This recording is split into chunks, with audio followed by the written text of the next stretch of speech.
আসসালামু আলাইকুম। ওয়ালাইকুম আসসালাম। তুমি কি আজ ঘুম থেকে ওঠার সময় ঘুমের দোয়া পড়েছো? না বাবা, আমি তো দোয়াটা ভুলে গেছি। তুমি কি আমাকে দোয়াটা আরেকবার বলবে? প্রতিদিন সকালে পড়বে, তাহলে আর ভুলে যাবে না। আমি তোমাকে দোয়াটা আবার বলে দিচ্ছি। আলহামদুলিল্লাহিল্লাযী আহইয়ানা বা'দামা আমাতানা ওয়া ইলাইহিন নুশুর। প্রতিদিন পড়বে, মনে থাকে যেন। আমি আচ্ছা বাবা। মনে মনে মনের খাতায় লিখেছি এক নাম, আমার তনু মনে তাহার নামে বাজে প্রেমের গান। আমি মনে আসসালামু আলাইকুম। ওয়ালাইকুম আসসালাম। ভাই, কি অবস্থা? কোথায় যাচ্ছেন? এই তো ভাই, বাজারে যাচ্ছি। আজ শুক্রবার, ছেলের মাদ্রাসা বন্ধ, তাই ছেলেকে নিয়ে বাজার করতে যাচ্ছি। কেন ভাই? ও তো ছোট, ওকে বাজারে নেয়ার কি দরকার? ভাই, আমি চাই আমার ছেলে ছোট থেকেই সবকিছু শিখুক, নিজের কাজ নিজে করুক, এটা আমি চাই। ও আচ্ছা, ভালো। কিন্তু আমি আমার ছেলেকে খুব আদরে বড় করব, কোনো কাজ করতে দিব না। আর বাজারে আসা তো দূরের কথা। ভাই, সন্তানকে সবকিছু শিক্ষা দেওয়া উচিত। আরে ভাই, কি বলছেন? আমার কি টাকা পয়সা কম আছে নাকি যে আমার ছেলের এত কষ্ট করতে হবে? সম্পদের অহংকার কইরেন না।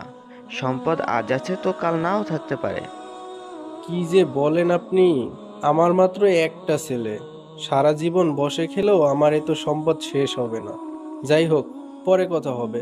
ভালো থাকবেন। ঠিক আছে ভাই, আসসালামু আলাইকুম। ওয়ালাইকুম আসসালাম।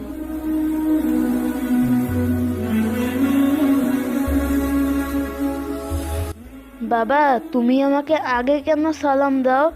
আল্লাহর রসুল সাল্লাল্লাহু আলাইহি সাল্লাম সব সময় আগে সালাম দিতেন এবং সাহাবীদেরও আগে সালাম দিতে উদ্বুদ্ধ করতেন। আগে সালাম দেওয়ার সবচেয়ে বড় ফজিলত হলো এর মাধ্যমে সালামদাতার মন থেকে অহংকার দূর হয় এবং সে আল্লাহর প্রিয় বান্দাদের অন্তর্ভুক্ত হয়। ও আচ্ছা, বুঝলাম। বাবা, সালামের গুরুত্ব কি অনেক বেশি? হ্যাঁ, রাসূলুল্লাহ সাল্লাল্লাহু আলাইহি সাল্লাম বলেছেন, তোমরা ঈমানদার না হওয়া পর্যন্ত জান্নাতে প্রবেশ করতে পারবে না।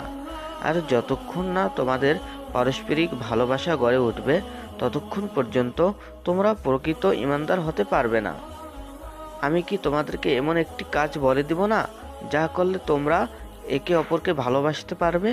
তা হচ্ছে, তোমরা নিজেদের মধ্যে সালাম প্রচার করো। ও তাই?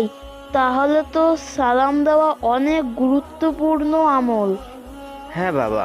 আমি কি শুধু বড়দের সালাম দিব? ছোট বড়, ধনী গরিব, সবাইকে সালাম দিবে। সালাম আল্লাহর নৈকট্য অর্জনের মাধ্যম। সুতরাং যে আগে সালাম দেবে সেই আল্লাহর বেশি নিকটবর্তী হবে। ঠিক আছে বাবা, আমি তো তাহলে সব সময় আগে সালাম দিব। বাবা, আমিও প্রিয় বান্দাদের অন্তর্ভুক্ত হতে চাই। ঠিক আছে বাবা, তুমি তাহলে ছোট বড় সবাইকে আগে সালাম দিবে। জি বাবা, আমি সবাইকে আগে সালাম দিব।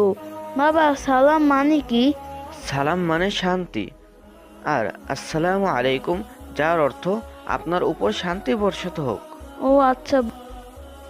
আমার নামে মুহাম্মদ, এ নামে মুহাব্বত।